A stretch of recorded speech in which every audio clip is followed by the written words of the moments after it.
Kemudian kita sensitifikasi sarafnya. Caranya gimana? Biasanya kan kita suka ini ya, kayak apa?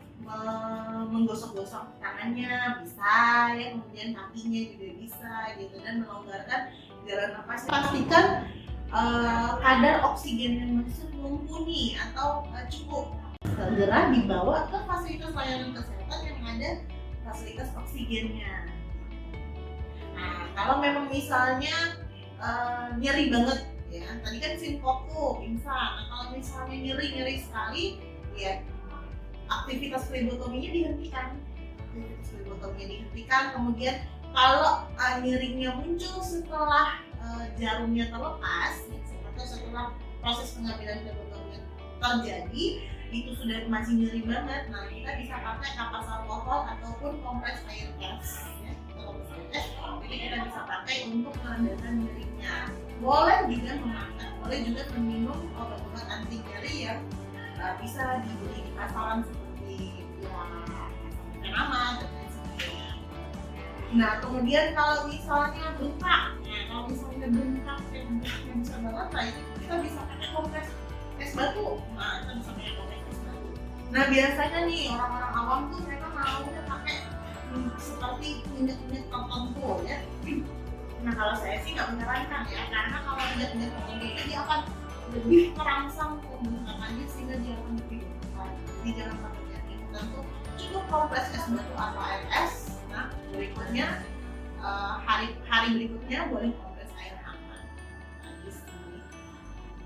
Nah dok, dari efek samping tadi nih, bukannya minta-minta ya, misalkan nih ternyata efek samping tadi terjadi pada suatu pasien nih.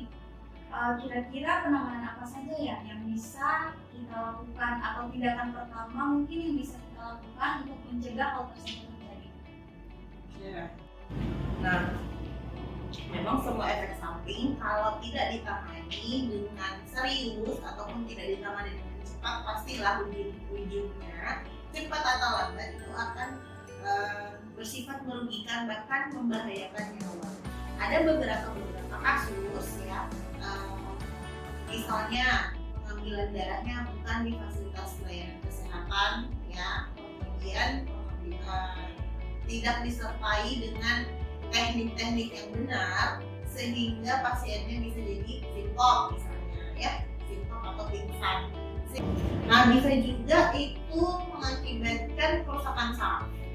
Bisa juga itu komplikasi yang memang jarang terjadi, namun itu bisa saja terjadi pada pasien-pasien yang kita flebotomi yang rangsangan nyerinya itu tidak terlalu besar ya. Sang flebotomis atau orang yang mengambil darah ya, atau operatornya itu kurang lihai atau kurang mampu untuk proses pengambilan darah tersebut, sehingga teknik yang dia lakukan pada saat flebotomi tersebut ternyata bukan memasukkan jarum ke dalam tubuh darah, tapi langsung lurus ke saraf.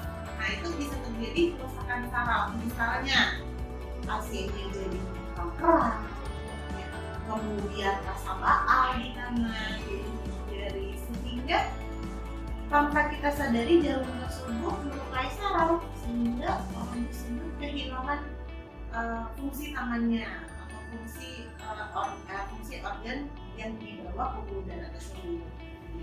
Namun terapinya dan teorinya itu tidak diterapkan dengan baik. Metodenya tidak diterapkan.